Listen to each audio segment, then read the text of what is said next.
Good afternoon, good evening, good day. This is Grimnag. This is Frieren. And as much as she loves that opening sequence of mine, this is that Aussie couple. This is May 25th, 2025. And we're going back to the digest format for today, just so we can get a couple episodes out as, well, one big episode. Yeah, last weekend was a mess. I was in the hospital, but not for any injury or anything like that. I just had to sit there and get filled with potassium. Lots of bananas. Lots of bananas. Adrenal problems. And then I've been sick for the past few days, so I've been dealing with doctors as well. So it's been a week of doctors for us, but there are a lot of people in our area who have it much worse, which brings us to our first article for today. How'd you like that segue? Our friends at 9 News here over in Sydney. Over 30,000 people still caught off as floodwaters recede in New South Wales. For those who don't know, the state we live here in Australia is New South Wales. And everybody on the mid-north coast, central coast, Newcastle, Sydney had just been soaked by rain for the last week or two. Yeah, it's been raining non-stop torrentially for the past 2 weeks. And even a town we literally went to like the day before, the next day was, what, a meter Flooded. underwater? Yeah, it was completely closed off. The kids' school was shut for the day, so I had to have them at home. Not that the school was damaged, just the fact that you couldn't get to it. All the roads are closed. Both the two roads that to get into that area were flooded. So yeah. So let's see what Adam here has to say. More than 30,000 people remain cut off from the outside world in New South Wales as the state's flood crisis continues. An extra 200 emergency service personnel have been deployed from interstate to support crews on the mid-north coast, which is what, just between Newcastle and the border, basically? Mm-hmm. Yeah, that's the mid-north coast. Floodwaters are mostly in retreat, but 32,000 people remain cut off.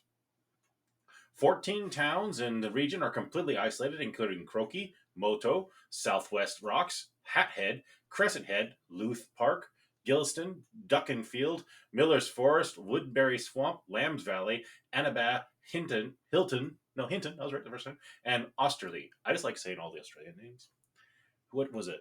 Was Warhope was underwater and for a bit. You kept pronouncing it Wachupe. Yes, I will look it up, but I don't want to bother. But basically, it is spelled Wachupe if you guys are in America, but it is pronounced Warhope. It is Warche. No, Wauchope. Yeah, Wachupe. Warhope. I just like, woo, I know that town when they were saying it on the news. I'm like, I know that town. Access is improving for other parts of the mid-north coast, with Pacific Motorway being between the South Taree and Cooper Nook reopening last night, which is great. Yeah, just all this farmland and this flat land between the coast and the mountains. Mm-hmm. Just drivers are nonetheless urged to take care and drive slow, as there are a lot of debris on the road.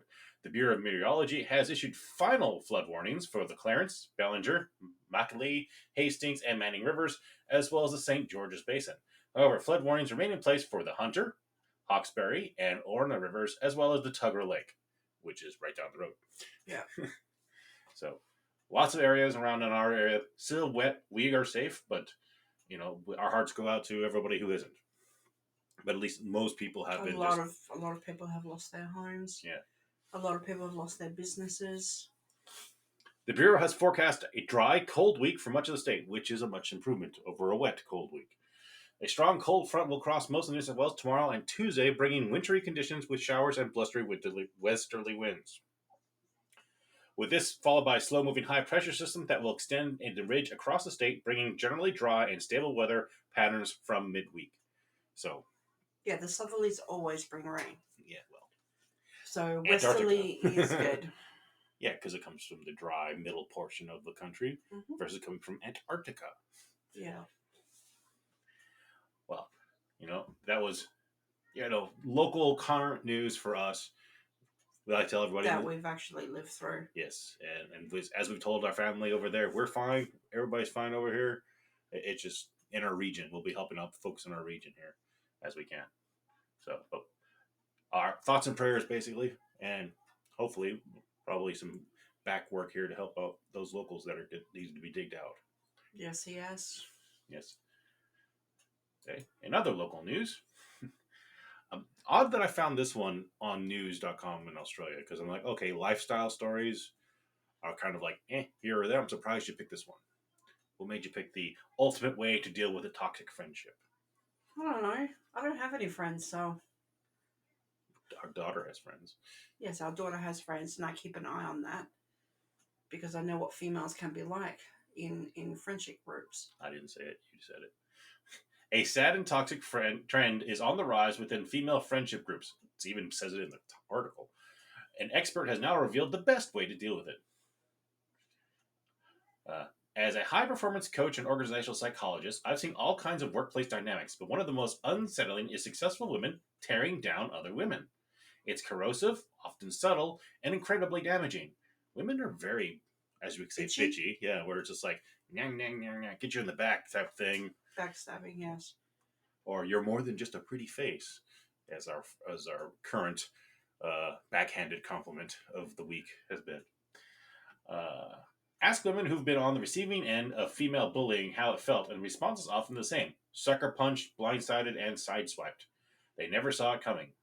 Toxic friendships, particularly between women, are more common than we realize. And here's the kicker: when female friendships go south, they often come with emotional complexities that make them harder to escape. That's because we're wired for connection. It's a female writer, so you should have said that, not me. We expect kindness and camaraderie from other women. So when betrayal creeps in, it feels worse than when it comes from, say, an acquaintance or even from a romantic partner, because men are straightforward grunts. The emotional toll runs deep because we don't expect it from another woman. We're sisters, after all. Oh, bullshit! There's no such thing as the sisterhood. And there's no such thing as the brotherhood either. No, there's not. Although There's there is a not. bit of a dude there. Humanity's just going down the wrong road these days.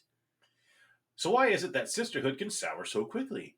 Anthropologists and psychologists have long studied female relational aggression, and some research suggests that competition among women can be tracked back to evolutionary instincts. Traced back. Oh, that is histories. Traced back to evolutionary instincts, territorial disputes, social hierarchy struggles, and even subtle forms of sabotage, or not so subtle. Regardless of whether the toxicity stems from deep evolutionary instincts or just personal baggage, staying in a harmful friendship isn't recommended. It's harmful. Says it on the tin. Which is one of those Aussie If a sayings. friendship isn't working for you, walk away. Yeah. No matter how many years of friendship you've had, and it doesn't matter. Just walk away. Exactly. Because in the end, it's going to hurt you more than the other person. If you reach the point where the relationship is taking more than it's giving, it's time to step back. Here's how. 1. Acknowledge the reality. I think that's step 1 is the hardest one for a lot of ladies. It's like, oh, no, she really does not like you, and you're just letting all the her... red flags. Yeah, exactly. If a friendship consistently leaves you feeling stressed or drained, that's a sign it's no longer serving you. Sounds familiar. If it's a workplace situation, don't explain what's happening away. Face what's going on. Identify the type of toxicity it is.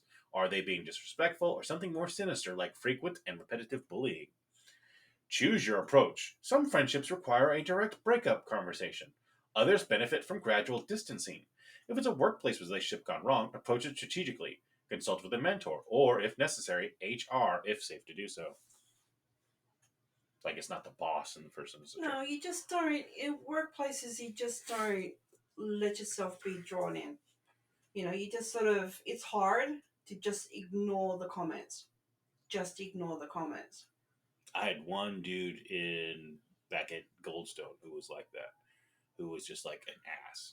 But we're dudes, right? He's just an ass. And it came up to a blow up shouting match. And unfortunately for most people, I'm louder than everybody else.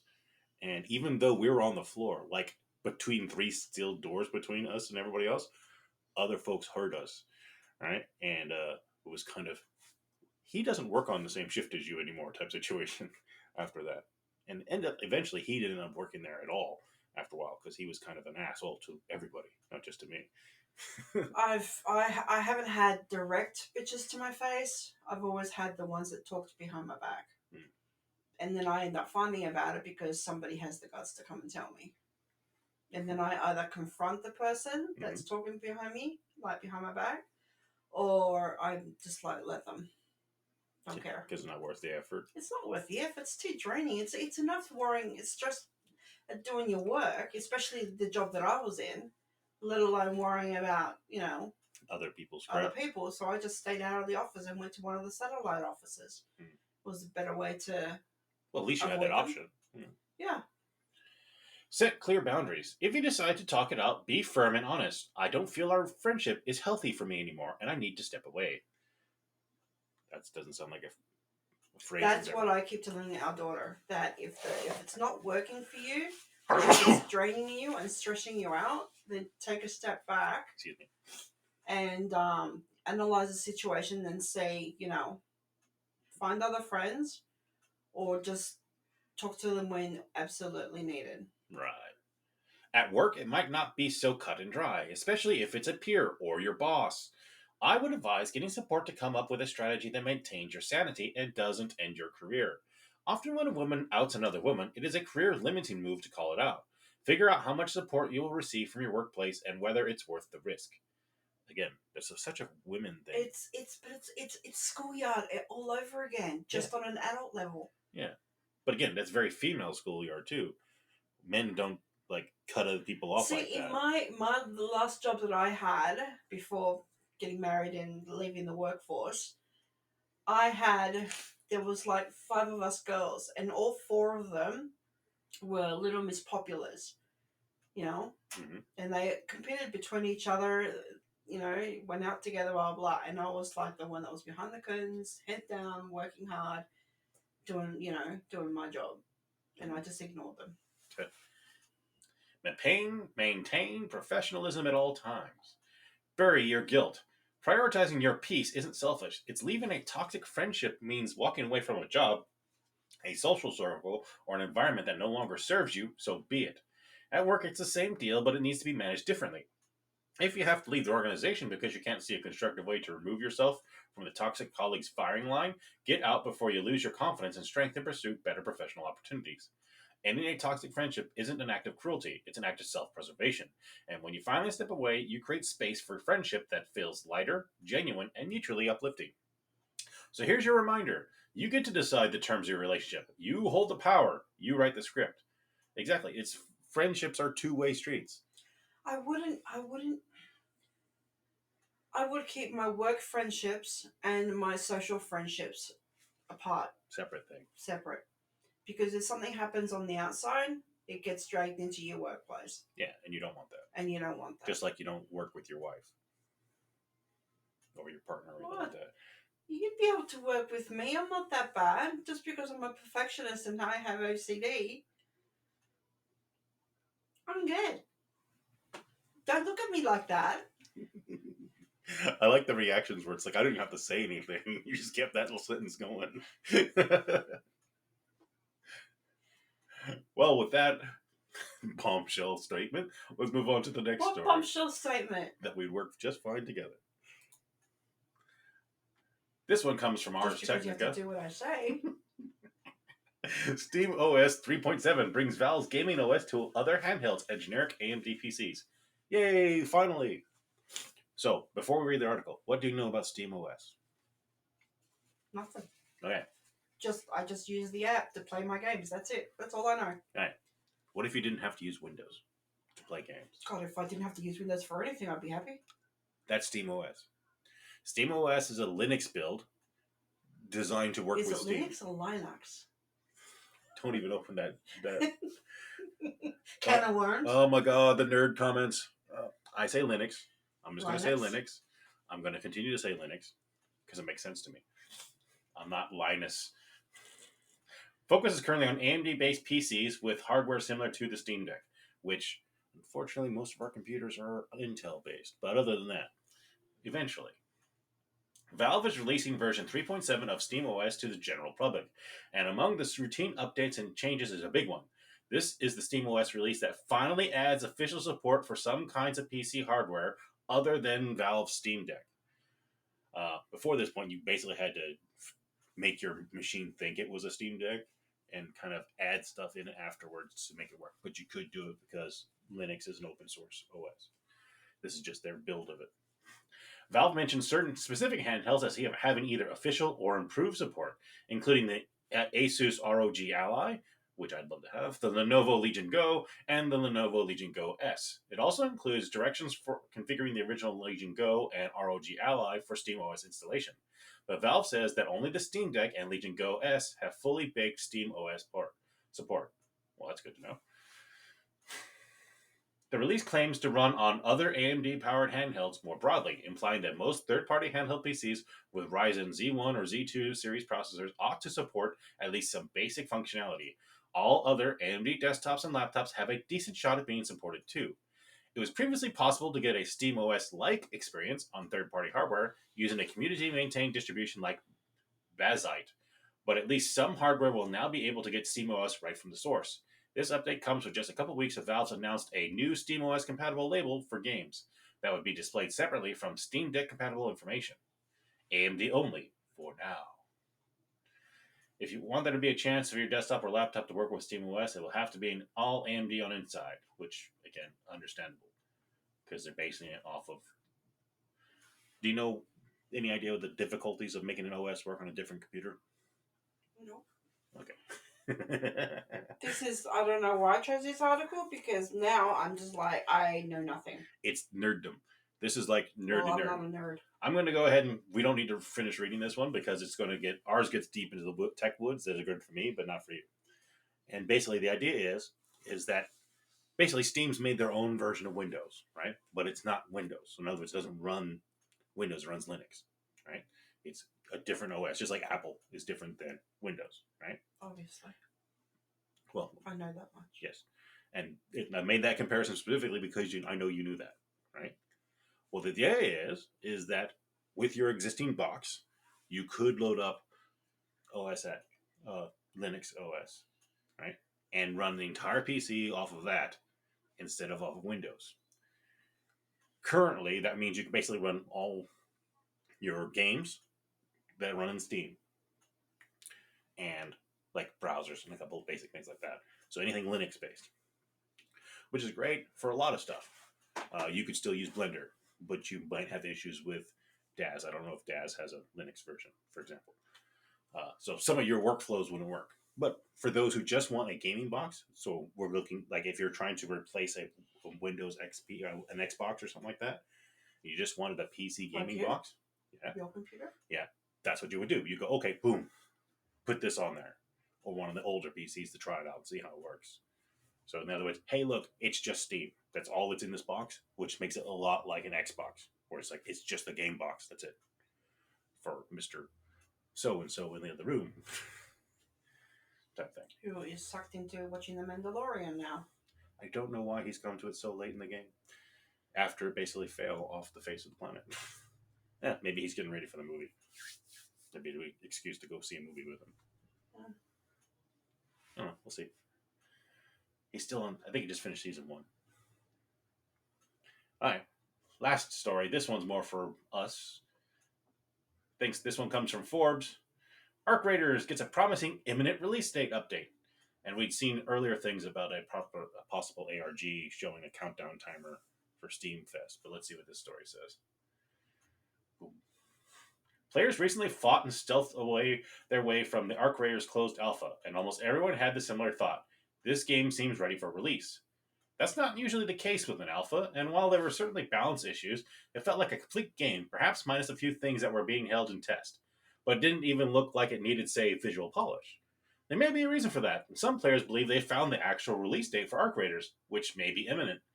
A post-alpha update was added to the game for 10 minutes. Players dug around to find that through the exe file, it led to a tick counter link, which ended on June 6th. And what seems like an unlikely coincidence, Jeff Keighley's Summer Game Fest show begins on, you guessed it, June 6th. You will also never guess when Embark's last game, the finals, debuted. That was at the Game Awards 2023, where it was instantly playable when it was shown off. A shadow drop.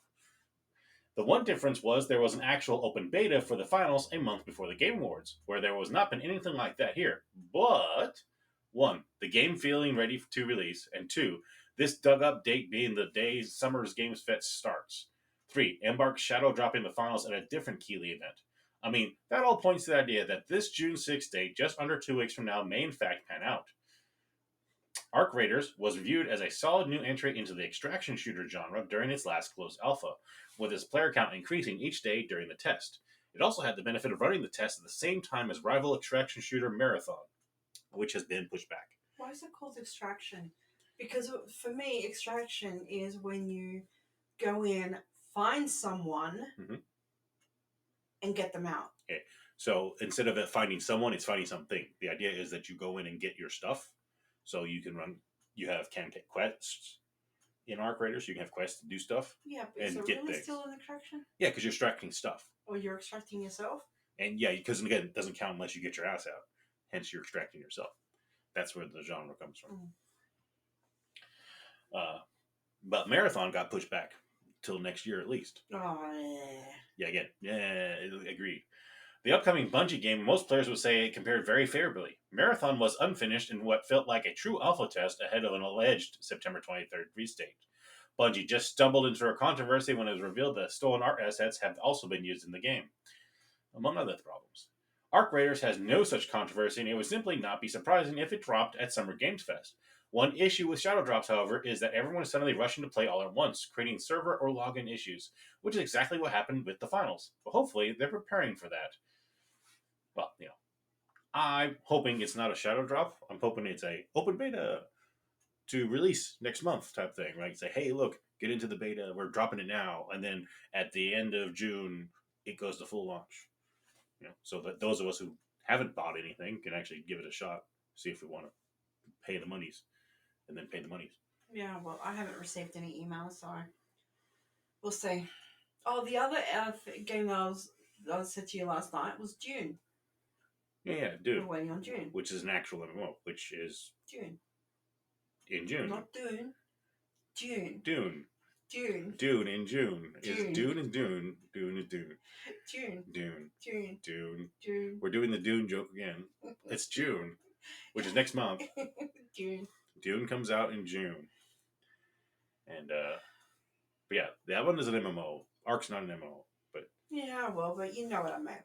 Yeah. Well, it is sort of, because there's quests to do, there's campaigns to do, and you're coming across other players. So you're not really in the world by yourself. Yeah, but it's only limited to two, like however many teams are in this particular fight. So it's more like a, an individual server fight. No, MMOs have way more people. That's why Palia is kind of like question mark. Is it an MMO? There's only 25 people. 25 people per server, right? Which feels again very much like a standard shooting game or something like that. I really think they need to really let more people onto that server because there's another zone out. It's thinning out the people in the beginning thinning zones. Out the people, yeah. Well, maybe. I mean, but also you got all the new players coming on the consoles now, so you can have all the newbies running around in console starting. So people like me running around, it's like, ooh, I've got a controller now, yay! Yeah, new I players. Play with a controller. I'm a PC player through and through. PC Master Race. So. I've made a PC Master Race player. But then again, I started you on PC, so and the Game Boy. Oh, you started me. I did. I did. Okay.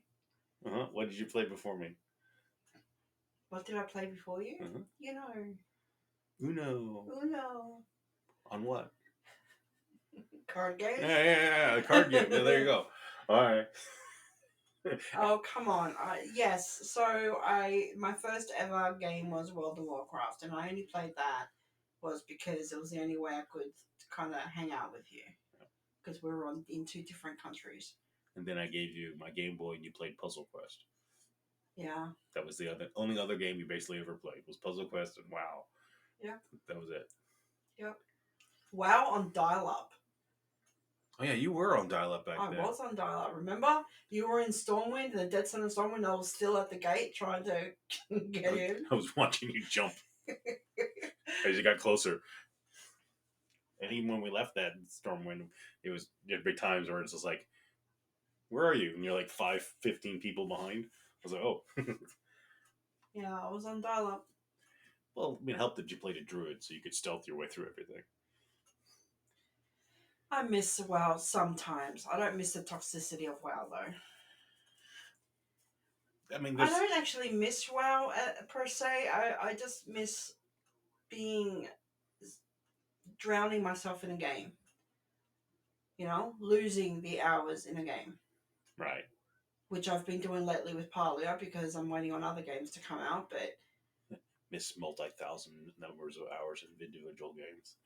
I don't have I have like 415 hours in Parlia, Mm-hmm. and plus whatever I played before it went to Steam, Mm-hmm. and that's it. How much in Sandro? 1,300. Uh-huh.